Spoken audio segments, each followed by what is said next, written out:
Was our race genetically engineered 6,000 years ago? Were we created by beings from distant space to work as laborers towards some unknown end? From ancient paintings to the quest of space, we have grappled with the truths of our beginnings. The question of our origin falls outside the realm of social acceptability. What would do our culture if we were to discover that we, as a race, are no more than the result of a genetic experiment conducted by a superior form?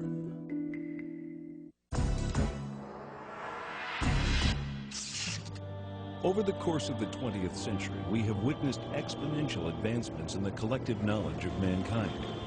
In every field of science and technology, our achievements are no longer measured in centuries or decades, years, and even months. With this extraordinary growth, mankind has surpassed every achievement recorded throughout the millennia of known civilization. But what if the breakthroughs of today concerning humanity, the earth, and things are not new wisdom at all? What if much of this supposed recent knowledge lay secreted away in the ruins of a once powerful society, awaiting our discovery? Could this alleged new knowledge, uncovered in Earth's little corner of the universe, be considered Genesis revisited? This is the belief of the world-renowned archaeologist, linguist, and expert in the field of cultural anthropology, Zecharia Sitchin. I'm Zecharia Sitchin. I devoted a lifetime to the study of ancient civilizations, ancient languages, their art, their beliefs, and the knowledge that they had. And the question is, when you study, when you look at all that, is it myth, is it mythology, or did it really happen? I believe it all really happened. In our obsession with antagonisms of the moment, we often forget how much unites all of humanity. Perhaps we need some outside universal threat to make us recognize this common bound. I occasionally think how our differences worldwide would vanish if we were facing an alien threat from outside this world. And yet, I ask you, is not an alien force already a manned mission to Mars? An ambitious objective. And with the success of the Mars probes and NASA's rover, one that humanity has made substantial strides toward achieving. Could there have been a space base on Mars in antiquity? If we had physical, tangible evidence of artifacts on Mars, we are not only not alone in the universe, but someone has been on the next planet over. That in itself will forever change our frame of reference. Mankind came out of the Dark Ages and the Middle Ages, reached the Age of Enlightenment, experienced the Industrial Revolution, and entered the era of advanced technology, the era of genetic engineering, and the era of spaceflight. Big shadow. 4 into the right a little. 30 seconds forward. We copy Eagle. The Eagle has landed. Astronauts who land like eagles. Zecharia Sitchin's research reveals that in our ancient past there were advanced beings referred to as the Annunaki, translated, those who from heaven to earth came. The idea that there was in our solar system a race of intelligent beings far older than us who are now gone would certainly force us to rethink lots of questions, including the question of human origins. Where did we come from? Could we be the products of genetic engineering? The hypothesis that modern science is only now catching up with ancient knowledge is inspiring scientists to increase efforts to rediscover that which may have been lost over time. It rekindles a situation that has lain dormant almost 5,500 years, the incident of the Tower of Babel. In the Babylonian version of the biblical story, the people of Babylon were building a tower whose head shall reach the heaven, in which a Shem, a space rocket, was to be installed under the direction of their supreme god. But the other deities were not amused by this foray of mankind into the space age. The biblical story recalls that Yahweh came down to see the city and the tower that the humans were building, and he said to his colleagues in Genesis chapter 11, This is just the beginning of their undertakings. From now on, anything that they shall scheme to do shall no longer be impossible for them. Come, let us go down and confuse their language so that they should not understand each other's speech.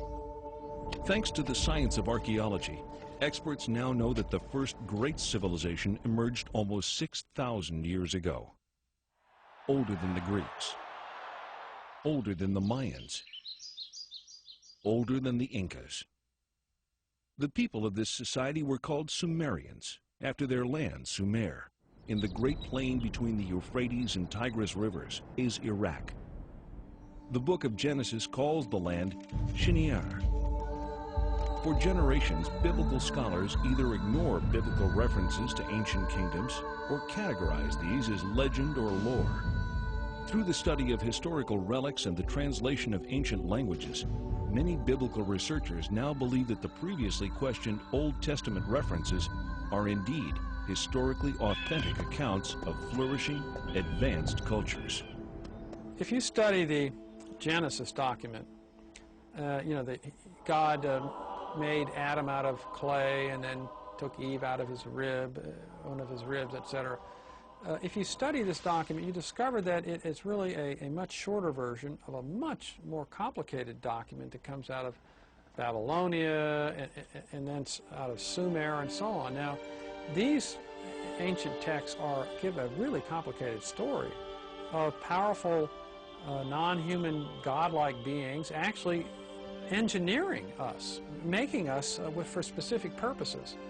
Zecharia Sitchin's investigation into these cultures brings him to this 1,000-year-old temple in an excavated area of the ancient city Erech. Until its discovery only 150 years ago, Erech was known only through passages in the Bible. The temple is dedicated to a female goddess named Inanni, also referred to in later times as Ishtar. Zecharia Sitchin. You can see here her features a little damaged. Her divinity was marked by the pair of horns that she had. She held a jar with the water of life, and she was surrounded as a decoration, but perhaps also symbolically, with a symbol that some refer to as entwined snakes, which was the symbol of science in these days, 6,000 years ago. Some find in it a precursor of the Egyptian Ankh, which was the symbol of life and creation. Further results of Mr. Sitchin's research affirm the theory that this visage of entwined snakes is the symbol for genetic manipulation of DNA. Carved out in stone over 6,000 years ago, Ishtar is sometimes depicted flying through the sky and leaving the Earth's atmosphere to traverse the heavens.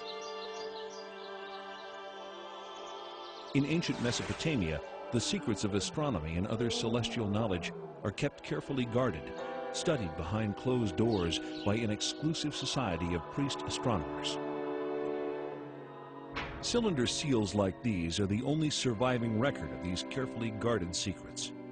This clay tablet carries the print of a cylinder seal about 4,500 years old. It depicts the god Eel granting the plow to humankind, ushering in the age of modern agriculture.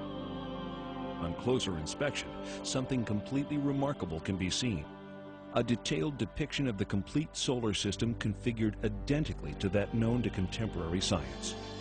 With the sun prominently figured in the center, each planet appears in its correct position and relative proportions to the other planetary bodies. On the outskirts is one additional planet, a 10th, not currently located by astronomers of our modern era. Astronomers around the world are on the lookout for this evasive celestial sphere, as a body of physical evidence indicates that it does in fact exist. History records the discovery of the planet Pluto as